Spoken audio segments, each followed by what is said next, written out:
In your Health Watch this morning, we have a look at a type of therapy used on people suffering from autism. The director of the National Institute of Mental Health, Dr. Thomas Insel, is calling for a second look at a study on chelation therapy.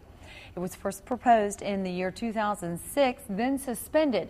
But Dr. Insel said a study should be done because so many moms have said, quote, "It saved my kids." Dr. Elizabeth Vaughan joins us now to talk more about it. Good morning. Good morning. How are you, Cindy? Good. I hope you are. Great. Several thousand autistic kids in this country are already using chelation therapy successfully, so a well-designed study is needed.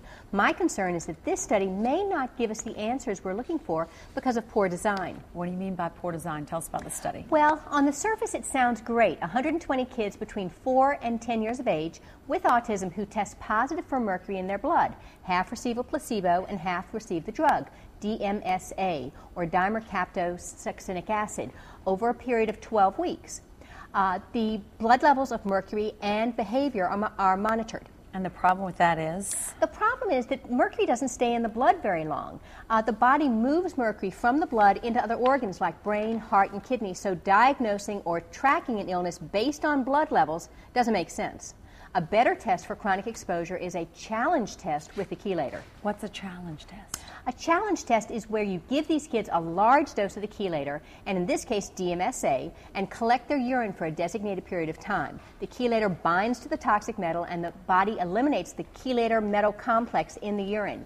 This is the gold standard in medical textbooks to determine chronic toxic metal overload, not a blood test. But there's another test you'd like to see done. Yeah, there's another test that really is cutting edge. It's the urine porphyrin test. When a child has it'll show whether a child has biochemical damage, actual brain damage from the mercury, specifically from the mercury. This would be a much better test to detect mercury toxicity and confirm response to therapy. But the study as it's currently described would give us some idea? I don't think so. I don't think it's going to answer the question of does DMSA help kids with autism. I think that there are plenty of kids right now who are receiving chelation and we're not going to be able to answer that question. There will not be a significant change in their blood levels of mercury when they're given the DMSA, so the researchers will blow it off and say the DMSA didn't work. This will discourage future investigation and be a tremendous disservice to many families affected by autism. So do you have any final thoughts about this? Of course.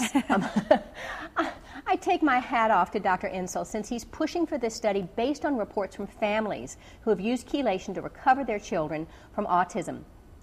But NIMH needs to do the best test available to get accurate, clear, meaningful data. Revise the study, do a challenge test, and do a urine porphyrin test on each child. Pick subjects from the ones that are positive.